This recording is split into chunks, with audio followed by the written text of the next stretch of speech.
This is the introductory lecture for section 1.5. In section 1.4, we kind of set the groundwork for where we're headed in terms of finding slopes of secant and tangent lines. And there's a lot of things that we need to kind of formalize and some ideas we need to talk about before we can do that in a more efficient manner. So the first of these ideas is the idea of a limit. So the first question I want to think about is what happens to the outputs of f of x equals x squared minus 4 over x plus 2 as x approaches, or in other words, gets closer to negative 2. One way to investigate this question is with a table of values. So here I've set one up for you to start, and we have two values still to fill in this table of values. So the first one is f of negative 3 halves. Let's see what that is. That is negative 3 halves squared minus 4 all divided by negative 3 halves plus 2. So that is 9 fourths minus 4 divided by 1/2.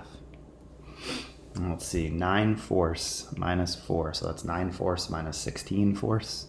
So 7 fourths divided by 1/2, or 14 fourths, which is equivalent to 3 1/2. So this missing value is 3 1/2. What happens though if we try to evaluate this function at negative 2? F of negative 2 is negative 2 squared minus 4 divided by negative 2 plus 2. And we see quickly that we get something that looks like 0 divided by 0, which is undefined. So negative 2 is not in the domain of this function. It is not an allowable input to the function f of x. The output is undefined, but the question isn't what happens when we input negative 2. The question is what happens as we get really close to negative 2. And if we look at the table of values, we can see that as we get really close to negative 2, the outputs seem to be getting closer and closer to negative 4. Another way to investigate this would be with a graph. How would we go ahead and graph this function? Well, we could plot all those points in our table of values. That's certainly one way to graph it. We could also think about what this function looks like. So f of x is not defined at negative 2, but if we think about simplifying x squared minus 4 over x plus 2, we get x minus 2 times x plus 2 divided by x plus 2, which is equal to x minus 2. So now f of x, our function that we want to graph, and x minus 2 are not the same function.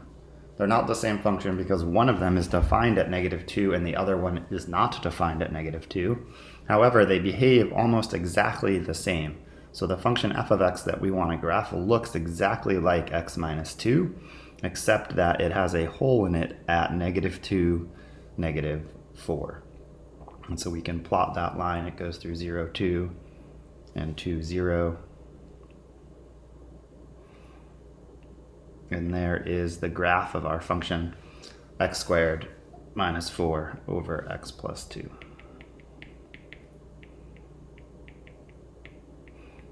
And so the original question was, what happens as our inputs approach negative 2? So let's see, let's change the color up here. Here's negative 2 on the x-axis. We want to know what's happening as the inputs to our function do this, and here is negative 4. The outputs of our function are doing this. They are approaching negative 4. Okay, so let's see. What did we just show? We just showed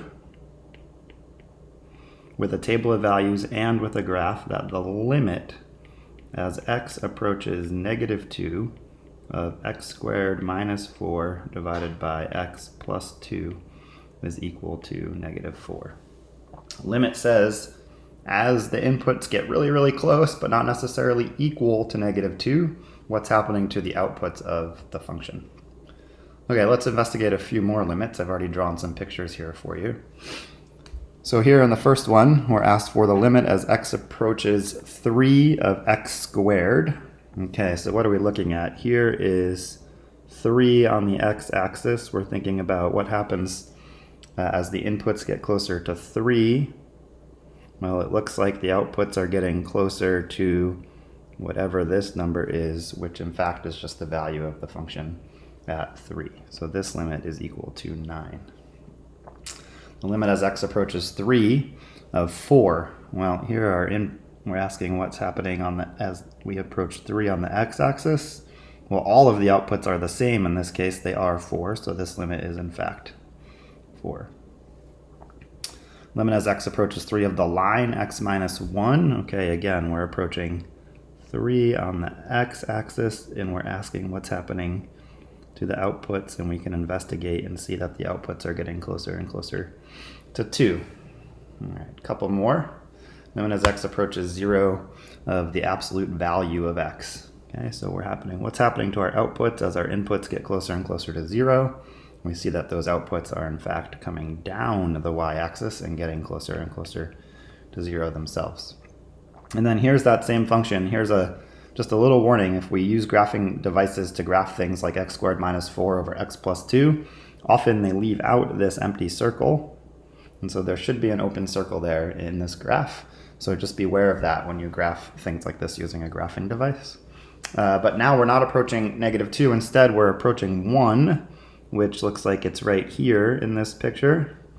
And we're asking what's happening to the outputs, and they're getting closer and closer to this number, which is also 1. So we can graphically investigate these limits and figure them out pretty quickly. And we notice a trend here. Things like x squared, functions that don't have any issues, any holes in them, like the original example, the limit it just behaves like the output of the function. So let's see, here's a formalization of the idea of limit.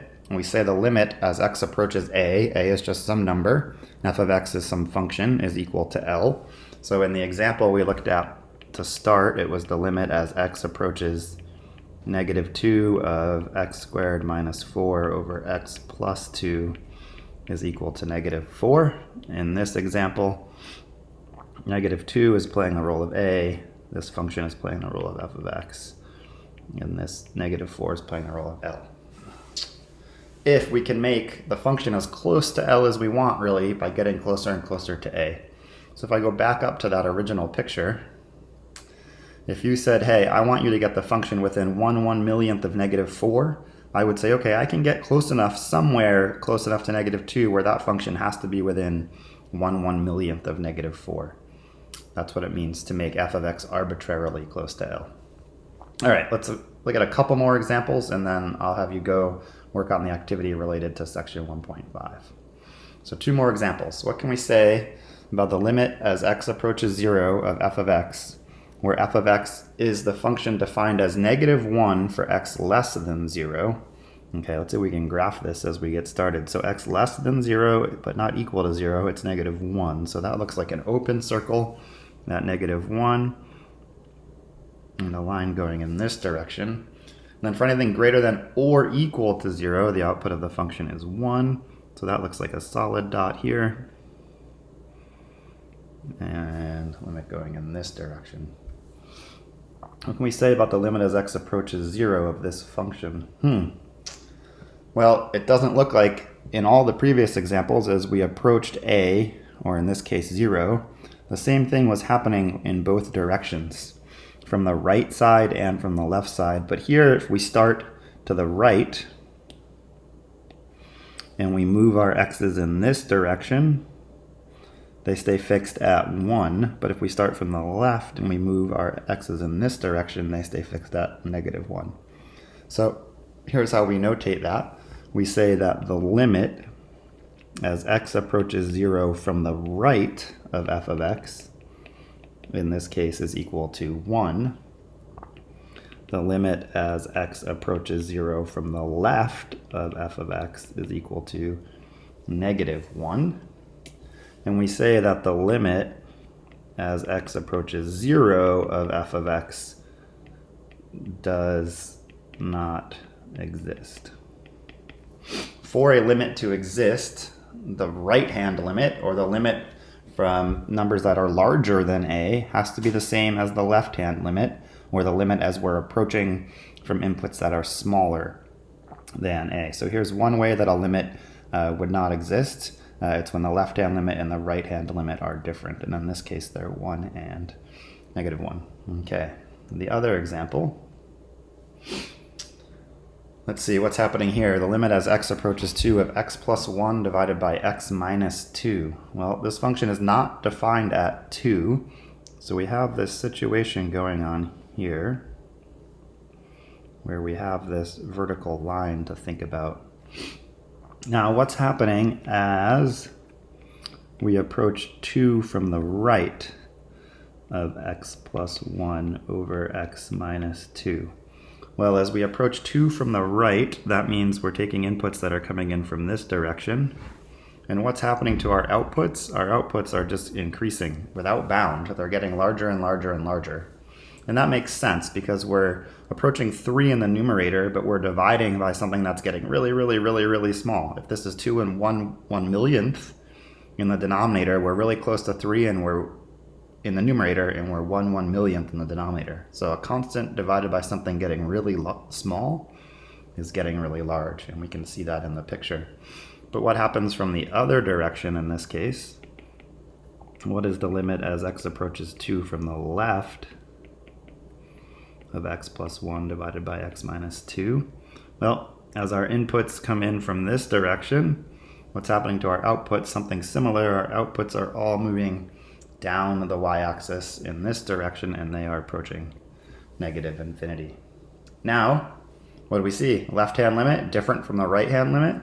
So we say that the limit as x approaches 2 of x plus 1 divided by x minus 2 does not exist. And the line x equals 2 in this case is what we call a vertical asymptote. So 2 is not in the domain of the function, and the function gets closer and closer to the line x equals 2 as our inputs get closer and closer to 2. Okay, that's it for the 1.5 introduction. So go ahead and take a stab at the activity that is posted on Canvas. And then if needed, check out the activity solutions that are also posted.